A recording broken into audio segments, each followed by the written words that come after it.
The start of one of the most successful legal assaults on the Chicago mob started with a bloody glove found at the scene of the hit of an obscure mobster on Chicago's northwest side in September of 1986. The whakee was one Giovanni Big John Fecarotta, a gambler and member of the Chicago outfit's Chinatown Crew. He lived here on a quiet street in Riverside, Illinois. 3 months before, in June of 1986, he was in charge of disposing of the bodies of the infamous Spilotro brothers, Tony and Mike. The job was botched and the bodies were quickly discovered. Personally, I think it was a mistake to bury them in Indiana because nothing good ever happens in that state. Anyway, like I said, Big John had screwed the pooch, and as they say, he had to go.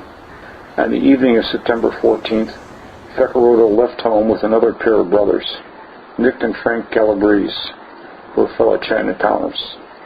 Nick was one of the team of killers that had beaten and stomped the Spilotros to death. He told Fecarotta that they were supposed to bomb the office of a deadbeat dentist located near Belmont and Austin. They drove in one car while Frank Calabrese followed them in another. When they got to the parking lot of the dentist's office, Nick turned to shoot Fecarotta at close range. But Big John managed to grab the gun and was only wounded in the shoulder as they struggled.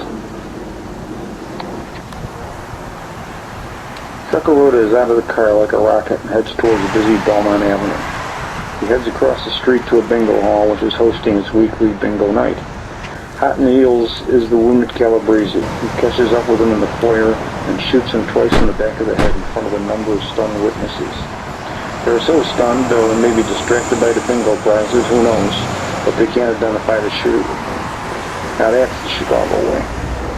Anyway, Nick runs back across Belmont and down Meade, making his escape back to the car, dropping the glove along the way. It would be almost 20 years before investigators were able to use that glove as a key piece of evidence in the family secrets investigation and prosecution.